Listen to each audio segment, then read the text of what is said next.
Good evening, everybody here tonight. Welcome to this event, smack dab in the middle of the Well-Being Week, where we're going to talk about sex.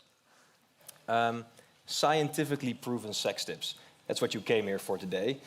And it might sound like a joke at first, but at Erasmus University here, we do much research on intimate relationships, love, and sexuality.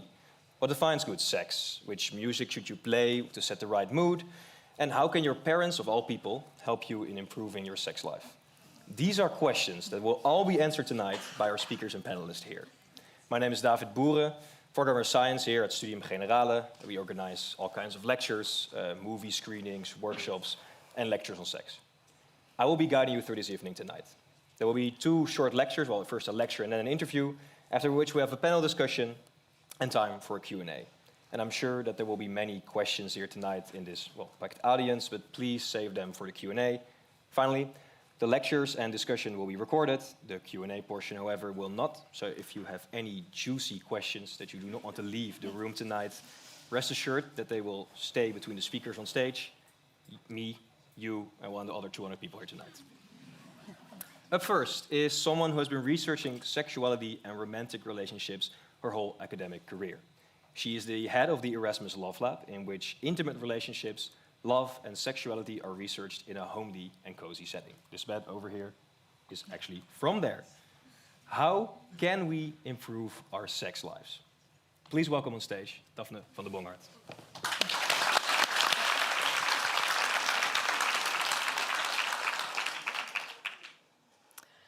Yeah, let's see if the technique helps us. Otherwise, I will do some meme. Look at this. Welcome, everybody. How wonderful to see so many of you here tonight. The numbers of the tickets that were being ordered already told us, but then the rain came and we weren't so sure, but this is really great. When Studium Generale asked me if I wanted to come and talk about sex tonight, I thought, well, of course, because I've made it my actual job to think and talk quite a lot about sex.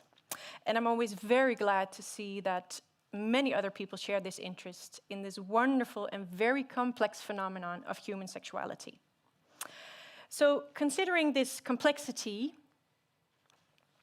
of the phenomenon of human sexuality, it seems only appropriate to first revisit what it is we're actually going to be talking about tonight. Because let me assure you, this very well-known symbol of sex is an utterly unjust reflection of what it is we actually mean by sex, or better yet, the term that we as scientific researchers prefer, sexuality. So I will give to you the working definition of sexuality formulated by the World Health Organization. It goes like this. They say that sexuality is a central aspect of being human throughout life, which encompasses sex, gender identities and roles, sexual orientation, eroticism, pleasure, intimacy, and reproduction. Sexuality is experienced and expressed in thoughts, fantasies, desires, beliefs, attitudes, values, behaviors, practices, roles, and relationships. That's quite a lot. While sexuality can include all of these dimensions, not all of them are always explicitly experienced or expressed. And sexuality is also influenced by the interaction of biological, psychological, social, economic, political, cultural, legal, historical, religious, and spiritual factors. Wow. Let it be clear. Sexuality is a very multidimensional concept, so that does not fit what we're talking about here tonight. So when is our sexuality actually being formed? As we have seen already in the WHO definition, it is stated that sexuality is a central aspect of being human throughout life. And this is totally true. Our sexuality and all those dimensions that we just saw, sex, gender identities, roles, eroticism, pleasure, reproduction, develop across our lives. So that means that it isn't suddenly there when we enter adulthood or when we enter into a specific type of relationship, like a marriage, like a pop-up restaurant. Although sexuality means very different things across the different stages in life, the important what we call building blocks of sexuality and lifelong experiences with intimacy are being formed actually very early on in life, the first pictures. Think about the initial ways in which babies and young children experience physical, though not sexual, touch in their bodies, and how important it is to already teach toddlers about bodily autonomy for others and for themselves. That happens very early on, in playing doctor, etc. And then sexuality continues to play a role, a very important role, and take on different shapes until we reach the very end of the road, right there. And increasingly, we also observe that the beauty and also the challenges of the desire for intimacy at old age and how to deal with that, for instance, in nursing homes, is a very relevant question. Having said that, I'm personally very fascinated about the two pictures in the very middle of this lifeline, because I'm fascinated by the unprecedented pace of sexual development during adolescence and young adulthood. Because in these two stages are where the most people, although not all, but most people, have their first experiences with interpersonal intimacy and sexuality. And I'm intrigued by questions that relate to how we develop our relationships and sexuality in our youth. So one of the questions that guide me in my research is, how is sexuality actually formed? What plays a role in that? As we already saw in the WHO definition, sexuality is influenced by all these different things. I won't repeat, but it's many different things. And this relates very nicely to one of the leading theories that we use in our discipline of pedagogical sciences, which is where I'm working. We call this the multi-system model, or maybe you know it as the bioecological model or the biopsychosocial model. There are many different names, but I like the multi-system model because that's so clear in terminology. And the central notion of this model is that all development throughout life and in childhood, including also sexuality development, does not take place in a vacuum, just in our individual selves, but is continuously contextualized by all these sorts of social domains and actors in it. And as such, we say that development and sexual development is the outcome of continuous interactions between individual characteristics and socio-contextual factors. And whether we like it or not, our sexuality has, at least in part, been formed by people like our caregivers, parents, very early on, our peers and our friends, education, and of course, currently, the multitude of popular and also social media that surround each and every one of us every day. So there are several ways in which these systems affect our sexual development. And theory may sound very boring, but I always like that they help us view, for instance, sexuality and sexual development in very nice ways. For instance, some of you may know attachment theory, which states that the ways in which we form early attachment relationships with parents or caregivers become very important working models for the ways in which we develop intimate relationships throughout the rest of our lives. And then we have a thing called observational learning theory, also very well known in pedagogical sciences, but also in psychology and developmental psychology. And that theory points at the way in which we observe role models around us, and we tend to repeat after them, including how we deal with things like intimacy and sexuality. And then tied into that notion is a very nice theory, social norm theory, which stresses that in our observation of other people around us, we continuously perceive and also recreate specific norms, social norms, also related to sexuality, love, and intimacy. And these norms differ across cultures, but they also transform continuously across time. Just think about the very different norms related to sexuality that we had 50 or even 100 years ago. And last but not least, we have this theory called sexual script theory, which explains how these social norms that I just talked about sex contribute to these shared cultural scripts of what sex should be like or how that should go. But it also translates to how we as individuals think about what sex is, but also what we do want or don't want in terms of sex, what we like and don't like. And then, of course, when we talk about sexual interactions with other people, we always have to find a compromise between these personal scripts that we have about likable and non-likable sex and what they have imprinted as the way they want to have sex. So yes, very, very complex. So what then should we consider healthy sexuality or good sexuality? What do we want young people to develop towards? Again, a definition by the World Health Organization, which just shows three very important things that I will guide you through. They say that sexual health is a state of physical, emotional, mental, and social well-being in relation to sexuality. It is not only the absence of risks like disease, dysfunction, or infirmity. Sexual health is only there when we also have positive and a respectful approach toward everything related to sex and sexual relationships, as well as the possibility of having positive, pleasurable, and safe sexual experiences, free of coercion, discrimination, and violence. So for sexual health to be attained and maintained, the sexual rights of all of us must be respected, protected, and fulfilled. And there are three very important things that I like about this definition. So first, here we see that sexuality isn't only something physical or something behavior.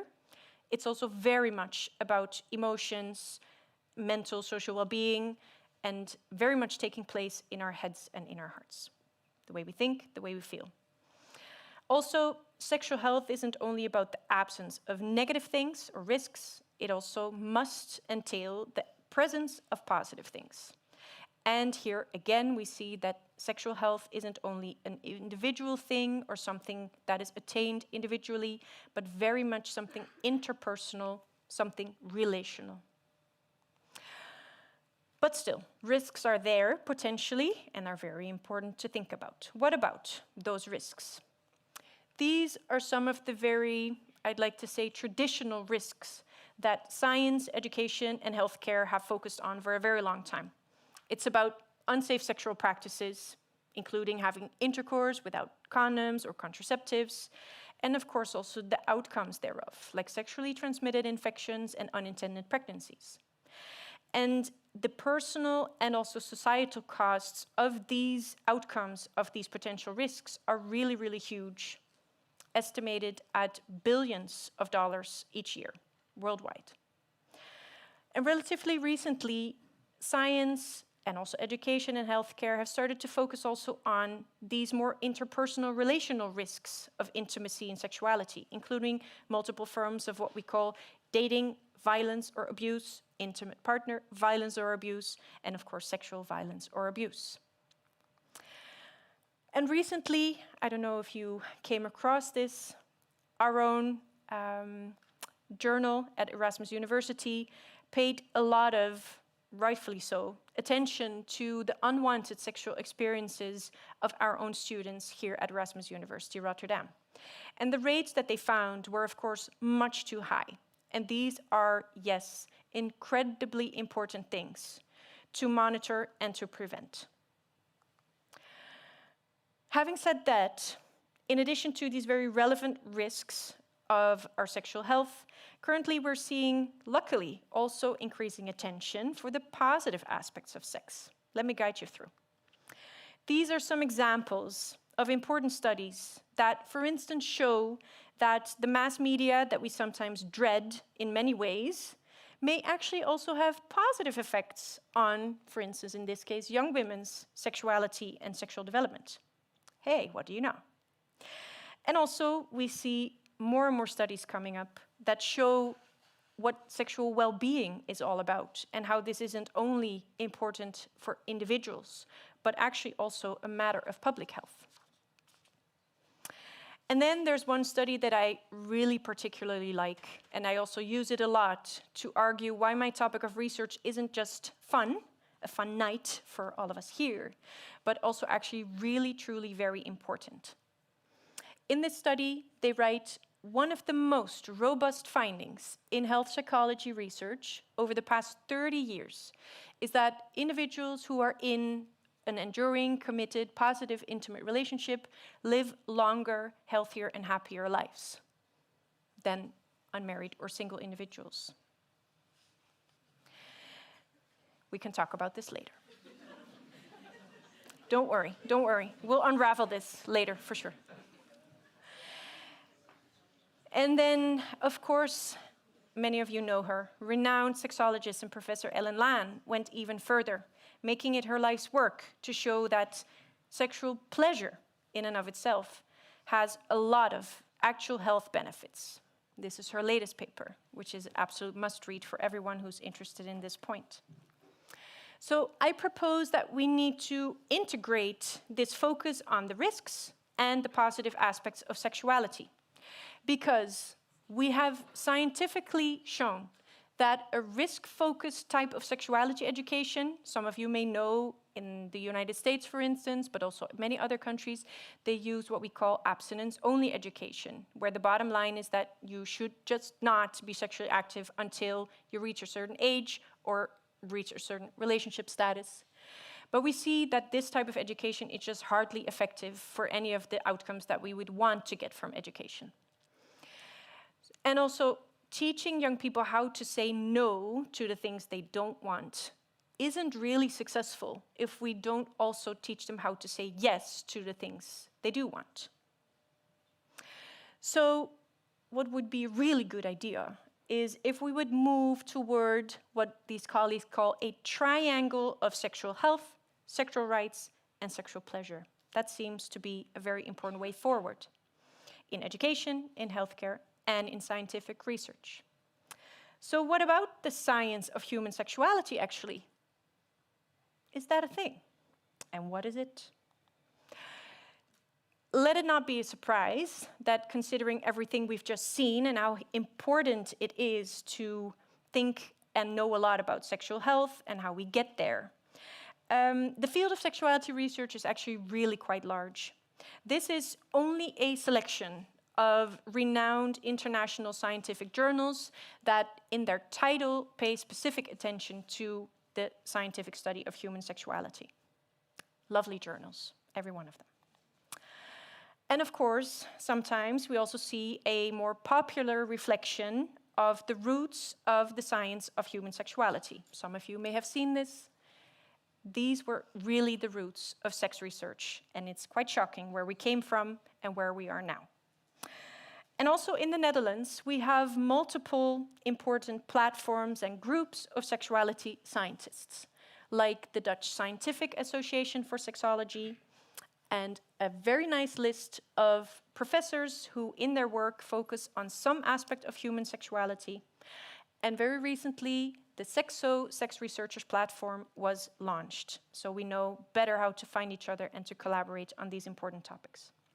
And David already mentioned, and the bed is already here with us, also here at Erasmus University Rotterdam, we highly value and also pay attention to the scientific study of this topic. Because on February 14th, 2021, we launched the Erasmus Love Lab, which is specifically designed to accommodate high-quality scientific research on everything that is related to intimate relationships, love, and sexuality. We are firstly an interdisciplinary research team. So we're a group of people who studies human sexuality, love, and intimacy. And we are embedded in different disciplines, including pedagogical sciences, sociology, clinical psychology, and also child and adolescent psychology. But in addition to us being the lab, we actually also have a physical lab space located in the Mandeville building here on campus in the Erasmus Behavioral Lab. Two of our colleagues from that lab are here today, and they helped us very much in designing our lab, which is really great. Our lab is specifically designed to accommodate this type of research on inherently sensitive topics, because that is the case when you research human sexuality. So in the design of our space, we have spent a great deal of attention to ensure factual but also experienced privacy, safety, and trust between the people who participate in our research and us as researchers. And we also wanted to design a welcoming and comfortable atmosphere to have the people we want to study feel okay to talk about their very personal experiences with intimacy, love, and sexuality. And this lab is actually unique in the Netherlands and also internationally. We study a variety of topics, including positive and negative aspects of intimacy, relational sexual development of youth, dating and sexuality of young people with autism spectrum disorder, and the social and cultural origins of sex and sexual desire. We study various populations, and we use many different methods that are all also facilitated and accommodated in our laboratory. There are some examples of current studies where we pay attention to implicit but also explicit attitudes toward sexual violence, the negative side, but also sexual pleasure, the effectiveness of sexuality education programs to promote psychosexual health of boys, cultural definitions of good sex, psychological and physiological responses to romantic rejection, and the interrelatedness between love and sex within young couples. I'd like to end by really inviting everyone who's interested to reach out for research, for education, for the dissemination that we try to do, for instance, like tonight, because together we will have the most impact on people's knowledge about human sexuality and also why it's so important to research it, to understand it, and to help promote the best form of human sexuality. We wanted to show a list, and we can share it after or repeat it again, of potential resources here also at this university, but also out of this university, if you want more information or any type of support that relates to this topic. I very much hope that this opening lecture has given you at least a glimpse of the multidimensional lifespan, multi-system, and positive perspective on sexual health that me and my colleagues at Erasmus Love Lab really like to use, and that this will also be a fruitful start of the rest of this evening. Thank you very much.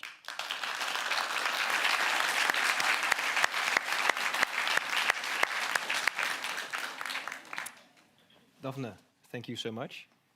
Then, next up, yeah, you can sit down in front. Yeah. The next up is someone who describes herself as intimate, disarming, and knowledgeable. At the age of 20, she started working as an escort, after which she set up her own escort agency. And currently, she's a freelance escort, talks about her experiences on her own podcast, is a public speaker, and also regularly appears in the media to talk about sex work. And I will talk with her today in this bed over here. So everybody, please welcome Lisette Mepschen. Lisette, let's get into bed. Let's get into bed.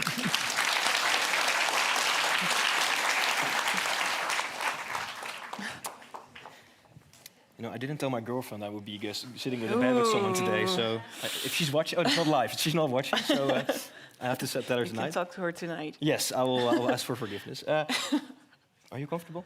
Yeah. Yes, I am. Okay. Yeah. Well, Lisette, I think first question for you: who are you, and what is your work? Yeah. Who am I? That's a big one, right? Okay. Well, I go by the name of Lisette. Formerly, it was Lisette, it was my working name, but now I just work with my regular name. And I'm a sex worker, which can mean a lot of things. Basically, it's every professional person who works with sexuality and arousal, but doesn't have a degree like Daphne does. So I could be a stripper, or sell my panties online, or maybe self-pleasure ASMR sound bites. Or do prostitution, which is also an umbrella term for like working at a brothel, at the Wallen, maybe you know that, or escorting, and that's what I do. And what are the differences between that? Yeah, the differences is that I go to my clients, so they make an appointment, and I go to their hotel room or their home, and they don't visit me. Okay. Yeah. And how did you start doing this work? Well, I actually started by webcamming, and it wasn't something I just thought of, woke up in the morning and thought, well, let's start that today. But I was looking for a flexible job, didn't need to make a lot of money, but just wanted to do something fun. And I started Googling something, and I found a website about webcamming. So the first time I thought, no, this isn't for me. Then the second one, I maybe looked at some profiles, and well, I got curious, and so I asked my former boyfriend if he would be okay with it if I started. And he was? He was, so I started doing that. And then after a few months of that, some people wanted to see me live and have a sexual date with me. And I was too scared at first, because I also had the idea that prostitution was a very dangerous sector to be working in. Until I found this really, really sweet guy online in my webcamming chat box. And he wanted to see me also. And I thought, well, I feel safe with you, so let's do that. Okay. And it was my first time. And how did that go? I remember that he was way more nervous than I was. And that relaxed me. And also, strangely, when he was the one who wanted the appointment, he still was waiting for me to guide him through it, like, a bit helpless. So now I realize, after a lot of years, that's what I do in my job. I give them a space to explore. But you guide them. I guide them. Yeah. Because you called it space holding. Like you give them space. What do you mean with that? Well, it basically means that I put my own needs at the back to create a safe space for them to explore their sexual self and sexual expression, and play with that between my own limits, of course. Yeah. So, yeah. And can you give some examples of how that works?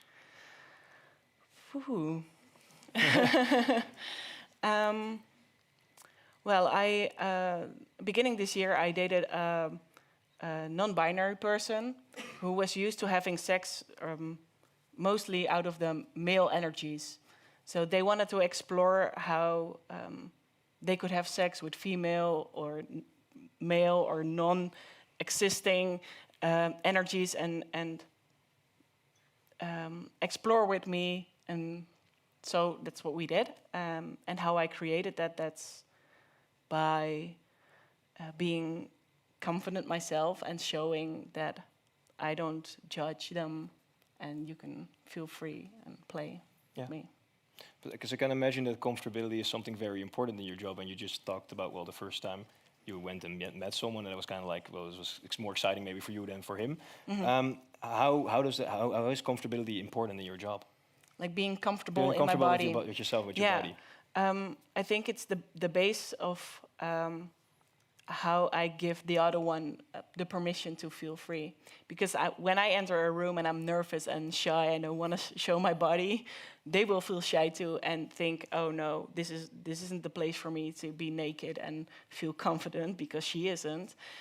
So by giving myself permission and showing myself being confident just in the way that I am, showing my own insecurities also, I give them the room to also be free in that.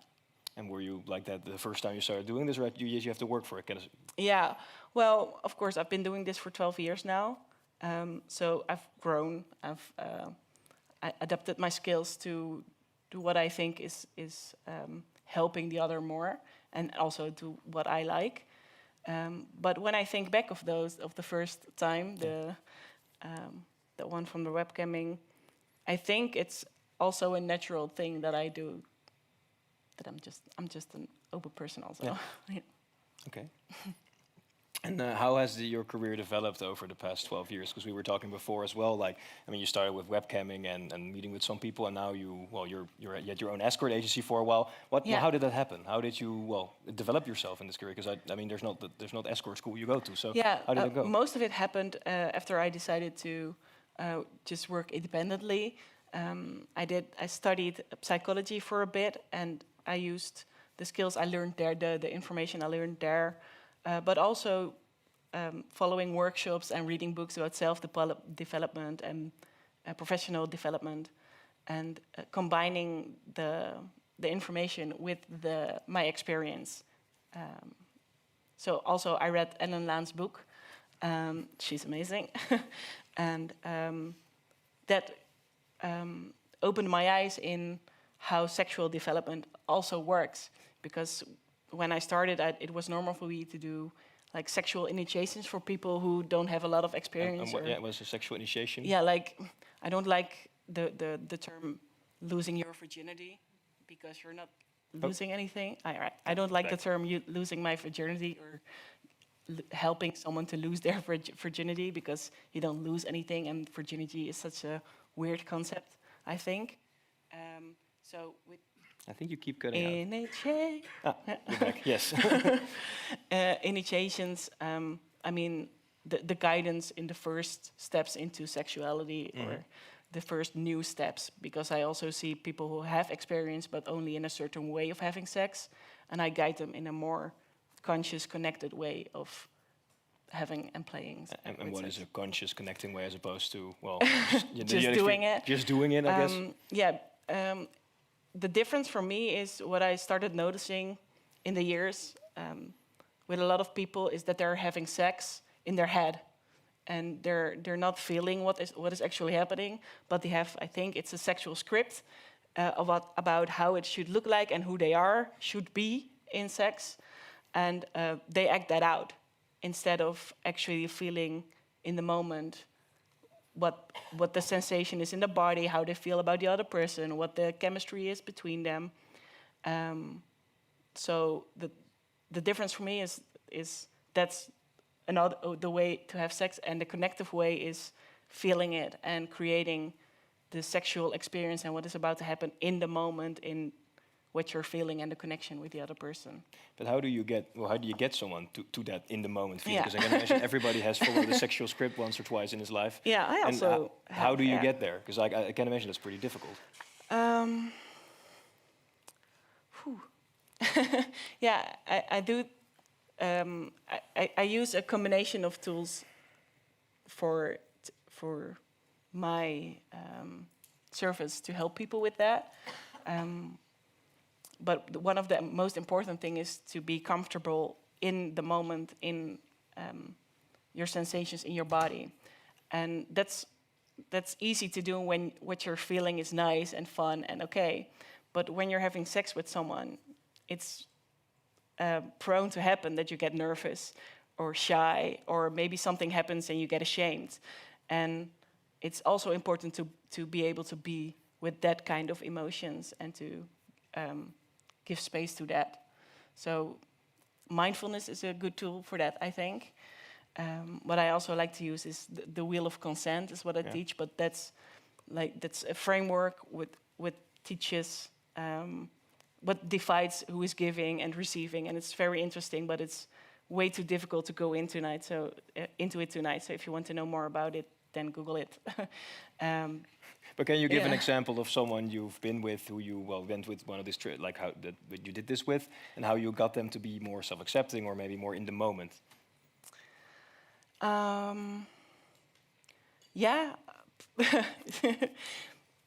Well, last year I had this with a lesbian woman of 50 years, and she's autistic, and because of this, she thinks she didn't have the opportunity in her social life to explore, and she still wants to experience the sexuality with another woman.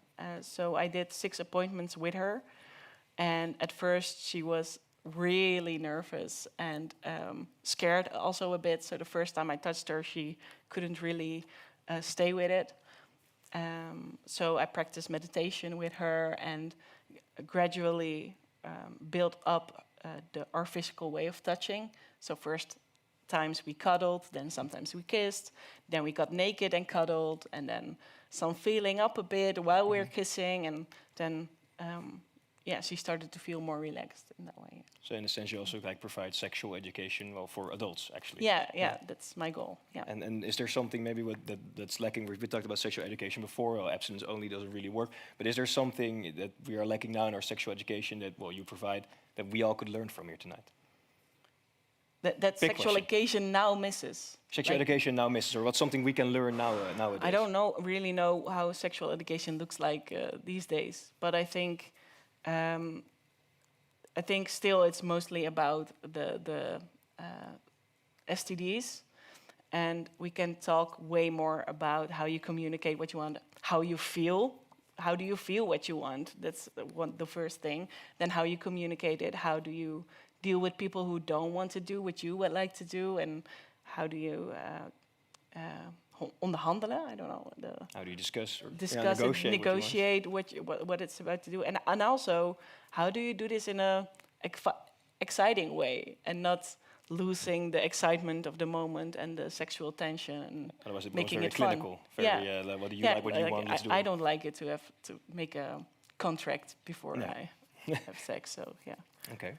And what do you think we can learn from your work? Because I think there's a lot of, well, cliches or maybe preconceptions that people have. What are some of the things we can learn, or maybe some things that we shouldn't think anymore, you think? One big thing that I learned is that there's something beautiful in everybody, and I can find something arousing or intimate in every relation that I get. And one big thing that we sex workers do is we always negotiate what we do during an appointment. So we are very good at consent and also communicating what we're up to, what we are open to do. That's my whole website is just that, showing who I am and what I like. So I think that's a big point too. Because that's something I also want to ask you about. Because I wonder, like, we talk about consent, and if someone comes to you for an appointment, they maybe want specific things, and you have to discuss that. How does that go? How does that work? How do you start discussing that? Yeah, That is very clinical, I would assume, maybe. It could be. And I had people come up to me with a list of things they'd like to do during a date. Like a checklist. Yeah, like a everything, checklist. yeah. And sometimes I did that because I like to do assignments. But for me, actually, having a good date is getting in some kind of flow. So even if someone has pre-described fantasies or things they'd like to do, for me now, what I do is I have a list on my website what I'm up to, what I'm open to do, and I like to be in the moment and see what happens then. So it's sometimes can be a list, but sometimes you can also just discuss or see what happens. Yeah, even if someone comes with a list now, I'll just say, it's good to know that you like this kind of stuff, but let's see in the moment what happens. And most of the times when I'm in the connection with a person and I know they like a certain kind of thing, I'll be up to do it because I'm in the moment, I'm having fun, and I want to give someone the pleasure. Yeah, nice. Okay, well, I want to go back a little bit. Maybe we talked about all the cliches from your side, but what are the type of people you encounter in your work more? Like, what are some preconceptions we might have that we should talk about? Well, I think the biggest stigma on my clients is that they are dirty old men. I think that's the one I hear the most. And I actually see people of all kind of ages, genders, and also all kind of problems. I do have people with social anxiety, but also like someone who can easily date someone but just doesn't want to hassle and likes to be clear in the appointment and doesn't want to date anyone. So it's really there first. So. And are there sometimes people that that stick with you, that maybe you change their lives in a way, but do they change your life as well? Like I was dreaming away. Do they change my life as well? Yeah, that's what's good. Yeah, yeah, they do. They do actually. It's beautiful of you to ask me. I do have one client now. He is getting euthanized this Thursday because he has SMA. It's a a muscle disease, I think, and he's in a wheelchair. He got COVID, and now, he decided to end his life. And I've known him for years, and he's been really important in my personal development and learning, because he loves to indulge me with gifts and go out for dinner, and for me, learning that giving can also be a pleasure for someone, and seeing that I am completely able to receive and enjoy that was a big lesson for me to learn. Oh. So he did that for me. And also, I meet so many beautiful people and have really intimate moments with them. It's hard that they don't change my life or perspective in any way. Wow, very interesting, very deep. I wonder about the relationship you build up maybe when you're asking this. Like, if some people visit you maybe for years after each other, how does that work? Is that gonna be difficult to balance? Is it sometimes overburdening maybe? I did have to learn to set my boundaries a few years back. I think it's 8 years ago now, maybe 5. But I did have clients who didn't see the boundaries clear between my private life and my working life. But that's mainly because I didn't set them, because I wasn't clear about this line and no further. You can't go to my home, or you can't call me every fucking day. That did happen, or not? That happened, okay. yeah. Yeah. But it doesn't happen now anyway, because I'm very clear in what they can expect of me, and I communicate with them if things change. Okay. And then maybe it makes me think of the cliche question always to ask: how does your private life think about the work that you do? Like, it's kind of a cliche to ask, but yeah. My partner now, I met him during via a dating app, and I was completely honest about my work from the start, and he thought he would be very jealous, but actually after a few months he thought, oh well, I don't really think of it, it's just your work. And sometimes it gets difficult because I do have clients who I see more often, and I do get feelings for them, and for me, it's like, it's normal, because I can feel a lot of love. I can fall in love pretty easily, and that I love someone else doesn't mean I don't love him or love him less, but it's still for him sometimes difficult to sit with that, and we talk about it. I must assume that you communicate about it. That's yeah. And I think from your job you learn to communicate quite well. Yes, I do. Okay, well, we'll talk some more, I think, with the 3 of us. We spent enough time in bed for now.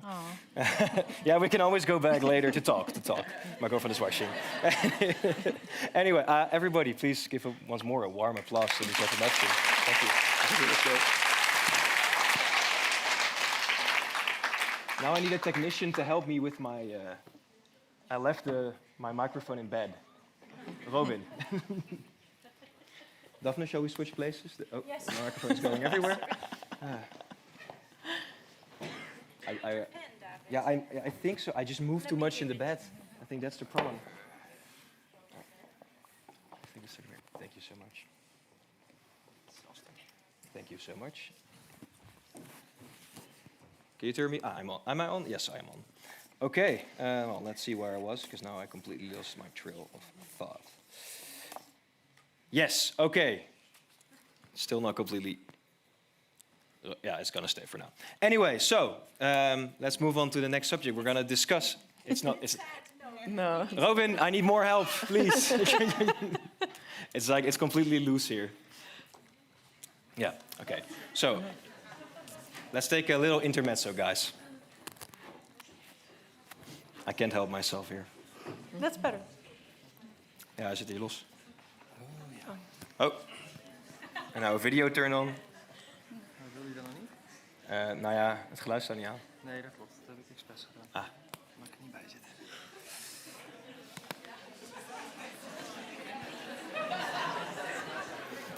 Yes. Ja, oké. Well. We were talking before what to do when everything goes wrong. Well, everything just went wrong, and it's really not that bad. Anyway, okay, Lisette, I want to thank you. Now I want to ask Robin, can we put the music? Yes, I'm going to give a short introduction.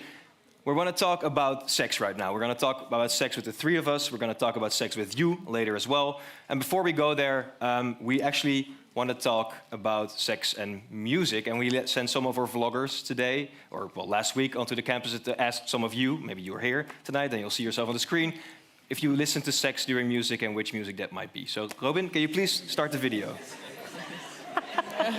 Sex during music. Oh, sex during music, music during sex. Okay, I think mine's probably Rasputin by Bongardt.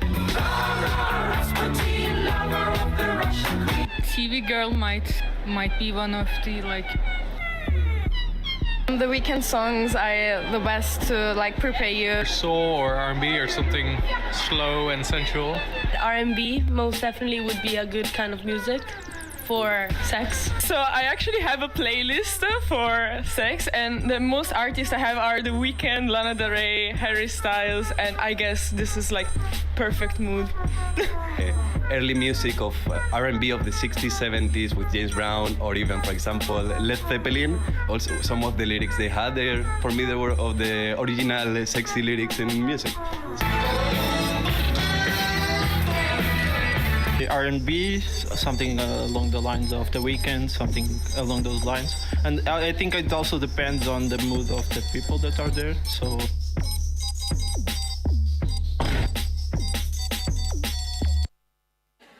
yeah.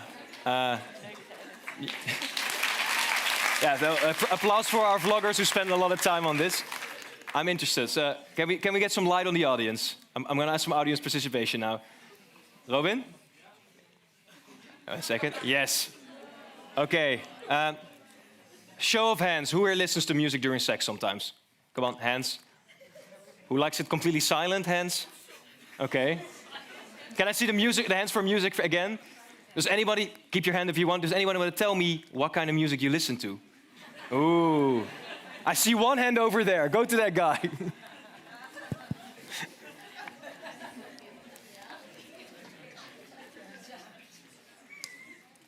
So I'm really into the older R&B stuff, like the 2000, 2005, like the Mario. That's the good shit. Okay. Thank you so much for your response. Please give an applause to the only guy who wanted to say something about sex. Yes. So this is exactly something that our next panel member actually has been researching. She also works at the Erasmus Love Lab, has been researching what good sex entails and what real music and flow, and we'll get to that, play in the experience. So please give a warm welcome to Dr. Samira van Bohemen. So yes, Samira, is R&B the best music to have sex to? Well, there's not one best type of music to have sex with. It sort of depends on what you prefer. So I conducted a research on what young people consider to be good sex in the first place, but also what they consider to be good music for good sex. And you actually get a wide variety of answers, but most prefer R&B, but you also get pop, you get electronics, and you get a multiverse of genres that people like, but some particular genres you don't get. So I think the exceptions are actually more interesting than the things that people actually prefer to listen to. And the exceptions are really, really heavy rap music, like the gangster type of rap, which is a bit much for a lot of people. Also the heavy metal. Heavy metal, not for most people, not good music for good sex. No Rammstein as a response? No Rammstein, no. But also not Dutch folk music. That was also a really particular one. People don't prefer Dutch folk music, yeah. That's a big surprise, actually, to me. Yeah. So maybe it also depends on the population that I ask. So maybe if I go into a folk neighborhood... It will only be Jan Smith, I assume. Maybe, but I don't think so, no. Okay. So you've researched the role music plays, but you also looked at what good sex is, and I mean, what is good sex according to your research? Yes. So again, you will get very different answers. But what I really liked about your interview with Lisette is actually that the answers that people will give you when you ask them about what do you consider to be good sex, they all connect in certain ways, and they're all about feeling really immersed within the moment. So forgetting about the way you look, feeling comfortable, forgetting about all the different chores that you still need to do, just getting really into the moment and also really connecting with one another. So it's really this flow experience. And what is this flow experience? This flow experience is like this moment of intense concentration that you really feel immersed in what you're doing at that particular moment. And that's what flow is. So you feel really comfortable, you feel really immersed, and you forget about time. So time is not something that is on top of your mind. Like a hyper-focus, maybe. Like a hyper-focus, yeah, in a way. And that's what most people consider to be good music for good music, sex. yeah. No, music really helps to get into this flow experience. So that's where the connection is also between music and sexuality, and why music can help you to actually have good sex, because it can help you get into this moment of intense concentration on what you're doing. And that can actually also make you feel like the sensory experience of having sex, so the physical feelings of having sex, music can actually enhance that and make certain things more pleasurable. And how does that work? Because it allows you to concentrate. So a lot of sex is cognitive. So a lot of it happens in the mind. And if something switches in the mind, if you get into the right mood, then if you touch each other, that may also feel different than when you're not in that particular cognitive state. So that's how music can help. Yeah, it's a technology for sexuality in that sense. So we talked about other technologies and maybe techniques for reaching that, but music is one example of a technology for sexuality. Lisette, do you play a lot of music during your work? I mean, do you agree? Yeah, I do. Yeah, I like the jazz music, slow jazz most of the times, and lounge music. Lounge music. Lounge music, okay. like Ibiza vibes. Okay, nice. A luxury experience. Yeah. And Daphne, I saw you nodding profoundly when Samira talked about cognitive aspects of sex. Totally. Yeah. I tried to tell that in the opening lecture as well. While we often think when we say sex or think or talk about sex that it's about what we do or what other people do, the behavior, much more is about thinking and feeling, experiencing. And as a researcher, I'm also personally much more interested in those things than in the actual behaviors. And I'm very glad that we also see in the science that we're starting to move away from measuring, for instance, what young people do and go toward what they think, how they think about it, and how they experience it in terms of emotions, positively or negatively, etc. I think that's very important. So I was nodding profoundly, as I actually often do when Samira talks about her work, but yes. Good that you both work at the Erasmus Love Lab then, right? No, and it was also very present, of course, in Lisette's talk just now. Yeah, it's a mind thing, an emotion thing, and then even that's maybe a prerequisite, that's a base first before the behaviors can happen in a nice way. Yeah. Do you think that state of flow that Samira was describing, we were talking, of course, before when going into the moment and not thinking too much, not being in your head, is that actually what you're trying to achieve when you're with a client? Yeah, I think that's precisely what I do. I take them into the journey of this flow. Yeah. And then music, etc. And music helps, also. So, sense and. Samira, I wonder, if we're talking about scientific sex tips, and I mean, flow is what we're trying to achieve here, probably. How do we get into the flow? Yes, so it can really depend on musical selection. So there are actually various reasons why the young people I spoke to for my research talk about why music can help them achieve good sex. And some of it's really about getting into this flow. So I talked to young people who actually had playlists that had a particular type of sequence. It's very much like when you go to the gym. You probably have a certain type of music to get started, basically, to get into it. And then you have an intensive workout, so that's the middle part of the having sex. And then you still have some music to actually slow down and to have the cool down music. So I actually spoke to a lot of young people who actually had sex playlists with this particular type of sequence. And it helped them to get into the moods, but also it also helped them in terms of the the communication, where, well, you're having sex with someone, you don't want to basically say what you're going to do all the time. So there is this non-verbal type of communication. And actually music can also really help you with that, also setting the pace and giving some clues as to what you may like to happen in that particular moment. So that's how they use. That's how you can use music for good sex. But if I can give another tip I learned from. Can I say one thing? Yeah. It's also a really fabulous example of this scriptedness. Yeah. It's actually an actual script where this music has a sequential ordering. I love it. Yes. Yeah. Yes. It really does. It really does. And another tip that I got from my respondents, they really thought about the music they selected. And one of the other ways in which music gets to be connected with good sex is also that it imposes memories on people. So I had a lot of young people who actually talked about, well, I selected this song for my playlist, which I connect to good sex, because I actually had good sex to this music. So every time I hear this music, I think about that time that I had good sex. It keeps reinforcing itself. Yes. And there were actually, and those were mostly young men that we talked with. They actually thought about this. So they said, well, strategically, I'm going to pick a song in my playlist that is not well known. So it's not high up in the charts. So this person doesn't have another memory that's actually connected to that song. So they will connect this particular memory of this particular time we have sex to that song. Smart. Smart move. And then every time she hears that song, she's going to think about, So that would be my. Did anyone ever mention the song Seabed in your research? Not that I. We just heard it. That's an example. Like there's people actually picking out songs right now. Yeah. Wow. So we mentioned communication a little bit, and I want to ask you three. Actually, there's this cliche that the only universal sex tip is good communication. Is that true? Yes. According to you, yes. You say yes immediately. Why yes?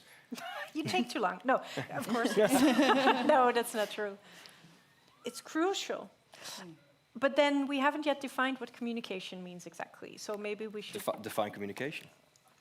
So when I say yes, it's crucial, it doesn't necessarily mean it's only verbal communication. And Lisette, I think, also talked about it. It can also be nonverbal communication.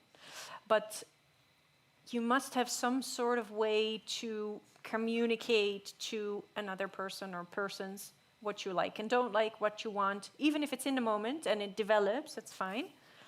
But yes, you need it, I would say.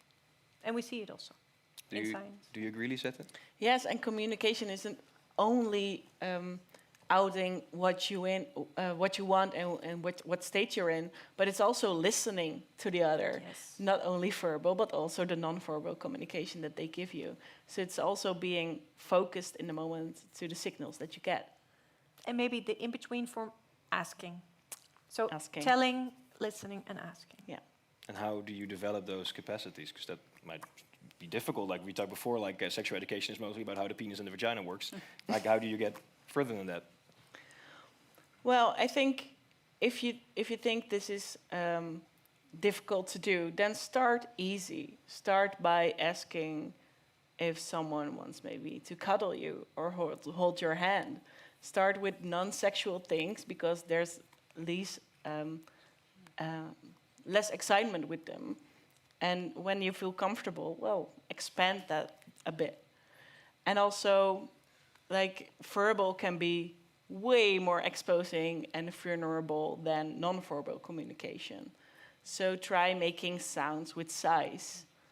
You can breathe normally during sex, or you can expand the sound that you make a bit, expand your body movement to be a bit more clear in where you're at.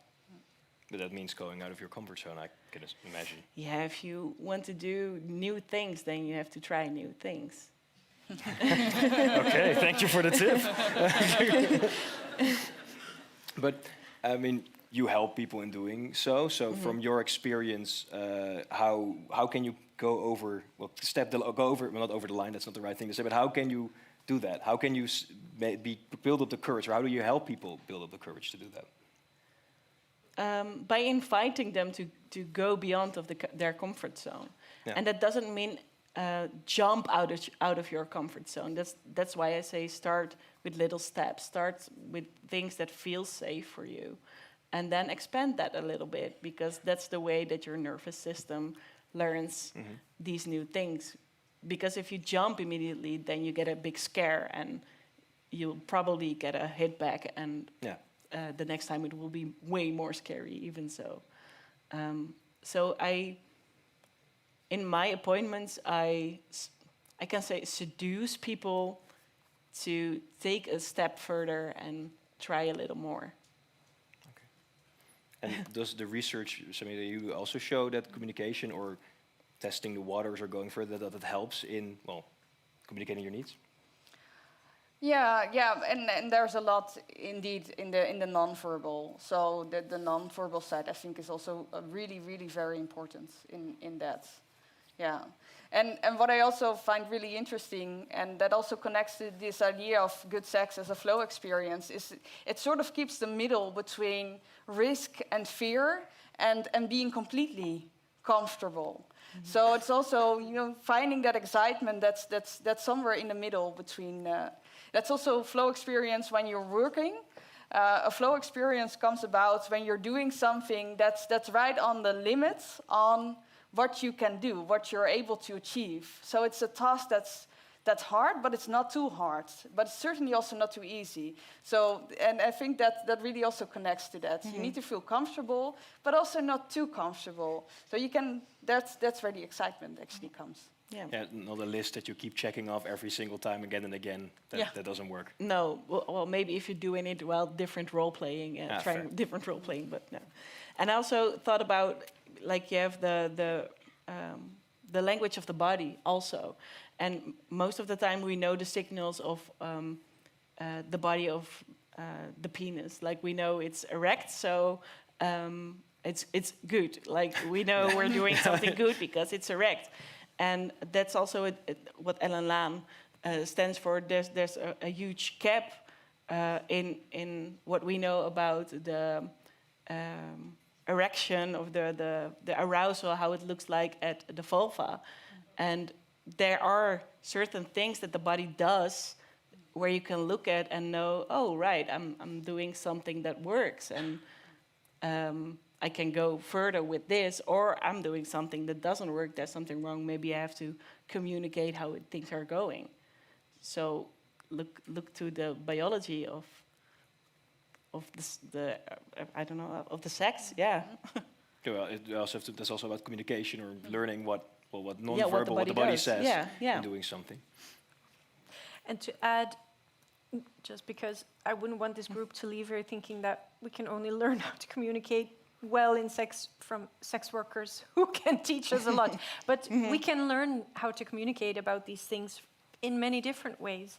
And science also shows that learning from a very early age from, for instance, your parents and other family members, that it's a normal thing and also something to communicate about openly and frequently, to get information about, but to also be able to ask questions or to share with your parents when you experience certain things or encounter certain problems. And then, of course, later on, we practice these kinds of conversations with our peers. Unfortunately, we do see that girls, much more so than boys during adolescence, communicate about these things, at least in an honest and vulnerable way. What does honest mean here? Now, well, let me make the other side of the point. We still see that boys and young men tend to front, act cool, communicate with their peers that they know it all or everything goes perfectly well. That's an unfortunate pattern, because that takes away a lot of real talk opportunities. And having these conversations with your peers are a very good practice ground for conversations with your intimate partners later on, or at the same time, but yeah. So it's not only communication with your partner or with anyone you engage sexually, but also these skills anyone. Can and maybe even should be taught really early on. it's not something that at a certain age becomes normal or okay. And of course, the right kind of sex education could also help with that, if it wouldn't just be books about penises and condoms. I actually found my old, I think it's called Did you? The pink booklet. I know some Dutch people might know it, and it doesn't go much further than how it all works. Yeah. Wow. Yeah. I know. And then erection is normal, so, well, that's what you were saying. But we were talking about communication before, about your wants, and we were talking before, but also it's important to know what you don't want, and you were stressing that in your presentation, but how do you communicate that clearly? How should that go into? Your boundaries. Yeah, your boundaries. Well, it can go in many ways, the same as what you do want, right? And here also you could have this back and forth between asking the other person, is this okay, is this okay, is this okay, do you like this, do you like that? And then an answer could be no. But then, I think best practice, but Lisette, please add to this. It seems to work best when you can say, I don't really like this, but I do really like that. What I also said in the beginning. Not only say no or the boundary, but also give a direction toward what would work. I see you nodding, Lisette. Do you agree? Yes, and also maybe like somebody proposes anal. Okay. Yes. Let's say. Figure of speech. And I think, well, I've never done that. That's way too scary. Mm-hmm. And I can say no, or I can say, well, not now immediately, but I would like to try this and this first before we go even further, or I would like to read about it or talk about it or whatever. And actually there are a lot of workshops about how to do different things in sex also, so you can explore those too. But a no doesn't always have to mean a no, hell no. It can mean a different things, and you can explore that together. And also it could be the mood, maybe not today, but maybe tomorrow. Okay. And how do you make discussions like that, the discussions about consent, how do you make that sexy? Because, you always have the cliche of like the whole, in Sweden they say they have a whole contract you have to sign, and that's like what you always hear. But how do you make that a sexy discussion if you're talking about stuff like this? Yeah. Well, clinically, you can also have conversations about sex while you're not having sex. So also talk about it outside of the bedroom when you're not aroused and when you are just calm, and then it's a different kind of conversation. But when you're in the bedroom, I always think whispering helps. Giving kisses, or just when you want to initiate something that you would like to do it slowly so that the other person can track what you are going, which way you are going, and has the time to respond to what you are doing. And also, listen to the body. So if you notice that someone stops breathing, then it's a good time to check in. I think so. Yeah.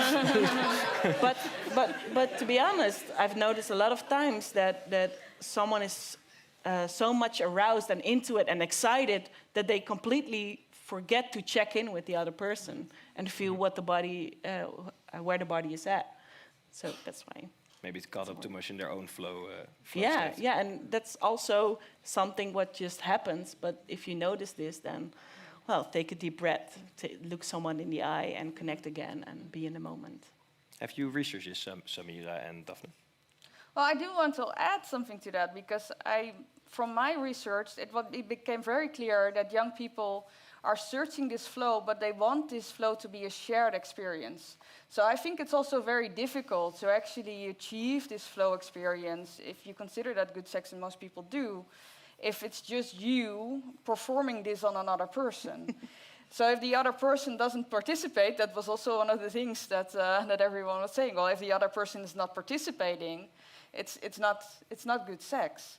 So I think there's the desire of most people is actually that this is a shared experience. So most people want to experience good sex and want to experience this as a shared experience. Doesn't mean that it all goes well, because we know that it doesn't. But for most people, that is what they prefer. Yeah. Okay. And something that I've also observed in my conversations with young people about this is that a feeling of comfort and trust and safety with each other, regardless of how well you know each other or what kind of relationship you have or don't have, that is also a very important foundation to be able to communicate in all the forms we've just been discussing. And I think it's also important to take that into account, that those things are very much interconnected. Then, so we talked about some serious topics as well, about negative sexuality as well. I feel the need to, or that if you want to talk to someone about anything, we have student psychologists and confidentiality counselors here at EUR, which you can find on the EUR website. So if you want to have a chat with them, please do.